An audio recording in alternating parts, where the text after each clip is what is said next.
ఒక అధికారినిగా, ఉద్యమకారినిగా, రాజకీయవేత్తగా, ఆయుర్వేద ఆరోగ్య సేవికగా, ఆధ్యాత్మికవేత్తగా సాగిన నా జీవితం ముగియబోతుంది అంటూ తెలంగాణ ఉద్యమం కోసం డీఎస్పీ పోస్టుకు రాజీనామా చేసి సంచలనం సృష్టించిన నళిని పరిస్థితి అత్యంత దయనీయంగా మారింది. పాలకుల పాపం ఆమెకు శాపంగా పరిణమించింది. తెలంగాణ రాష్ట్రం కోసం ఆవిర్భవించిన తెలంగాణ రాష్ట్ర సమితి పార్టీ ప్రభుత్వం లేదా ఆమె తెలంగాణ ఇచ్చామని చెప్పుకుంటున్న కాంగ్రెస్ ప్రభుత్వం కూడా డీఎస్పీ నళిని గురించి పట్టించుకోకపోవడంతో ఒక తెలంగాణ అసలు సిసలైన ఉద్యమకారునికి తీరని అన్యాయం జరిగింది అనే చర్చ తెలంగాణ వ్యాప్తంగా జరుగుతుంది.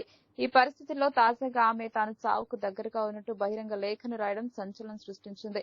ఈ క్రమంలో ఆమెకు ఎదుర్కొంటున్న ఆరోగ్య సమస్యలు మరియు దయనీయ ప్రస్థానానికి సంబంధించి ఆమె మాటలోనే నా ఆరోగ్య పరిస్థితి నెల రోజులుగా సీరియస్ గా ఉంది. ప్రస్తుతం క్రిటికల్ పొజిషన్ లో ఉన్నాను. నిద్ర లేదు. రాత్రంతా మహామృత్యుంజయ మంత్రాన్ని జపిస్తూ గడుపుతున్నాను. 8 ఏళ్ల క్రితం సోకిన విలక్షణ కీళ్ల జబ్బు ప్రాణాంతకంగా మారింది. గత 2 నెలలుగా టైఫాయిడ్, డెంగ్యూ, చికెన్ గున్యా వైరస్ల వల్ల తీవ్ర స్థాయికి చేరింది.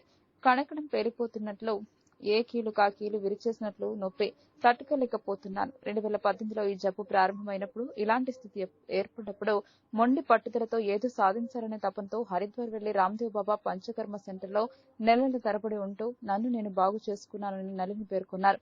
కానీ ఇప్పుడు నాకు అంత దూరం పోయేంత ఓపిక లేదు అని డీఎస్పీ నళిని చెప్పారు.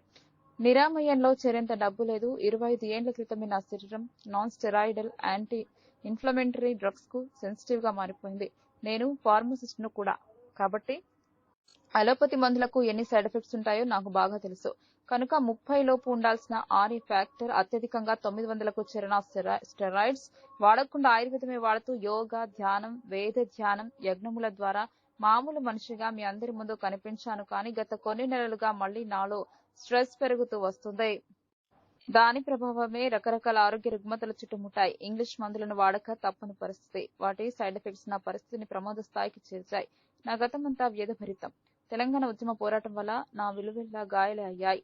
రాజీనామా ద్వారా నాటి ప్రభుత్వం పన్నిన పద్మ వ్యూహంలోంచి బయటపడితే డిపార్ట్మెంట్ నా వెన్నులో సస్పెన్షన్ అనే బలాన్ని కసితీరా దింపింది. సహాయం చేసేవాడు కనిపించక నొప్పిని భరిస్తూనే 12 ఏళ్ల అజ్ఞాతవాసాన్ని అనుభవించాను.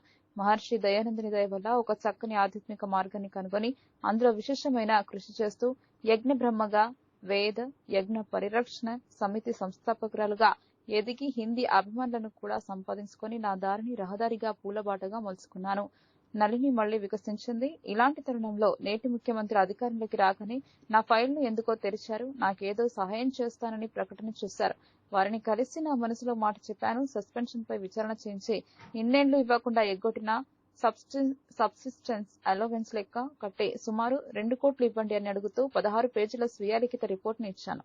వీలైతే వేద విద్యా కేంద్ర స్థాపనకు గ్రాంట్ కూడా ఇవ్వమని అడిగాను. రెండోది, వారి పార్టీ పాలసీకి విరుద్ధం నేను హిందూ కాకపోయి ఉంటే వెంటనే గ్రాంట్ శాంక్షన్ అయి ఉండేది. 6 నెలల తర్వాత నా పిటిషన్ పొజిషన్ కనుక్కుంటే చెత్తబుట్ట పాలైంది అని తెలిసింది. నా ఆఫీస్ కాపీని మళ్లీ స్కాన్ చేసి పంపాను. దానిపై ఇప్పటి వరకు స్పందన లేదు. మీడియా మిత్రులకు విజ్ఞప్తి, నేను చేస్తే ఎవరు సస్పెండెడ్ ఆఫీసర్ అని రాయకండి. రిజైన్డ్ ఆఫీసర్, కవయిత్రి, యజ్ఞ బ్రహ్మ అని నన్ను సంబోధించండి. నా శరీరానికి జరగాల్సిన అంతిమ సంస్కారం వైదికంగా జరగాలి. బ్రతికుండగా నన్ను తెలంగాణ పోరాట విషయంలో ఏ నాయకుడు సన్మానించలేదు. నేను చనిపోయాక అంటే పోస్ట్ మార్టం అవార్డులో రికార్డులో ఇవ్వడానికి బయలుదేరే రాష్ట్ర నాయకులకు ఒక వినతి. బ్రతికుండగా నన్ను పట్టించుకొని మీరు రాజకీయ లబ్ధి కోసం నా పేరును వాడుకోవద్దు. ఒకవేళ నా ఈ ప్రస్తుత దయనీయ స్థితి మీలో ఎవరో ఒకరి ద్వారా కేంద్ర ప్రభుత్వ దృష్టికి చేరితే, నాకు సరైన ఖరీదైన వైద్యం అందితే నేను ప్రాణాపాయ స్థితి నుండి బయటపడతాను.